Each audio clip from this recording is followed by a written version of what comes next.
Thyroid ಗಡ್ಡೆ ಇದೆ ಅಂದರೆ ಸರ್ಜರಿ ಬೇಕೇ ಬೇಕಾ?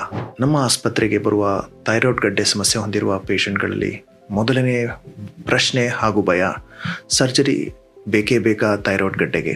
ಬಹಳಷ್ಟು ಜನರಿಗೆ ಹೆಲ್ತ್ ಚೆಕಪ್ನಲ್ಲಿ ಅಥವಾ ಅಲ್ಟ್ರಾಸೌಂಡ್ ಸ್ಕ್ಯಾನಲ್ಲಿ ಥೈರಾಯ್ಡ್ ಗಡ್ಡೆ ಇದೆ ಅಂತ ಗೊತ್ತಾಗುತ್ತದೆ. ಅಷ್ಟೇ ಸಾಕು, ಒಂದು ಭಯ ಶುರು ಆಗುತ್ತೆ, ಈ ಗಡ್ಡೆಗೆ ಸರ್ಜರಿ ಬೇಕಾ?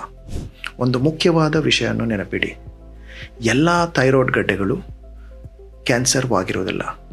80% ಥೈರಾಯ್ಡ್ ಗಡ್ಡೆಗಳು ನಾನ್ ಕ್ಯಾನ್ಸರಸ್ ಆಗಿರುತ್ತದೆ. ಕೆಲವರಿಗೆ ಕುತ್ತಿಗೆಯಲ್ಲಿ ಊತ ಕಾಣಿಸ್ಬೋದು, ಕೆಲವರಿಗೆ ನುಂಗೋದಕ್ಕೆ ತೊಂದರೆ ಆಗಬಹುದು, ಇಲ್ಲ ವಾಯ್ಸಲ್ಲಿ ಏನಾದರೂ ಚೇಂಜಸ್ ಬರೋದು.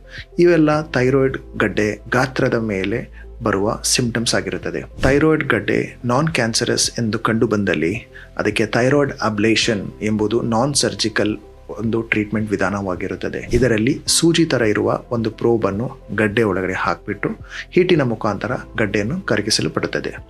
ಇಂದಿನ ಆಧುನಿಕ ವಿಜ್ಞಾನದಲ್ಲಿ ಥೈರಾಯ್ಡ್ ಗಡ್ಡೆಗಳಿಗೆ ಕೇವಲ ಸರ್ಜರಿ ಮಾತ್ರ ಒಂದು ಟ್ರೀಟ್ಮೆಂಟ್ ವಿಧಾನ ಇರುವುದಿಲ್ಲ.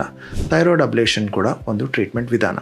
ಇದು ಎಲ್ಲ ಇಂಟರ್ನ್ಯಾಷನಲ್ ಸೊಸೈಟಿಗಳು ಕೂಡ ರೆಕಮೆಂಡೆಡ್ ಟ್ರೀಟ್ಮೆಂಟ್ ಕೂಡ, one of the recommended treatment ಕೂಡ ಆಗಿರುತ್ತದೆ. ಗಡ್ಡೆ ಹೊಂದಿರುವ ಪ್ರತಿಯೊಬ್ಬ ಪೇಷಂಟ್ನಲ್ಲೂ ಅದರ ಗಾತ್ರದ ಅನುಗುಣವಾಗಿ ಟ್ರೀಟ್ಮೆಂಟ್ ವಿಧಾನವನ್ನು ಡಿಸೈಡ್ ಮಾಡಲಾಗುತ್ತದೆ. ಕೆಲವೊಬ್ಬರಿಗೆ ಸರ್ಜರಿ ಬೇಕಾಗುತ್ತದೆ, ಕೆಲವೊಬ್ಬರಿಗೆ ಸರ್ಜರಿ ಬೇಕಾಗಿರುವುದಿಲ್ಲ. ಥೈರಾಯ್ಡ್ ಅಬ್ಲೇಷನ್ನಲ್ಲಿ ಹೀಟಿನ ಮುಖಾಂತರ ಗಡ್ಡೆಯನ್ನು ಕ್ರಮೇಣವಾಗಿ ಕರಗಿಸಲ್ಪಡುತ್ತದೆ. ಥೈರಾಯ್ಡ್ ಗಡ್ಡೆಯ ಗಾತ್ರದ ಪ್ರಕಾರ, ಅಂದರೆ ಸೈಜಿನ ಮುಖಾಂತರ ಕೆಲವೊಬ್ಬರಿಗೆ 1 ಸೆಷನ್ ಅಥವಾ 2 ಸೆಷನ್ ಬೇಕಾಗಿರುತ್ತದೆ. Awareness is key to good health. ಕೆಲವೊಮ್ಮೆ ಒಂದು ಸ್ಪಷ್ಟ ಮಾತುಕತೆಯಿಂದ ಹಲವಾರು ವರ್ಷಗಳ ಭಯವನ್ನು ದೂರ ಮಾಡುತ್ತದೆ.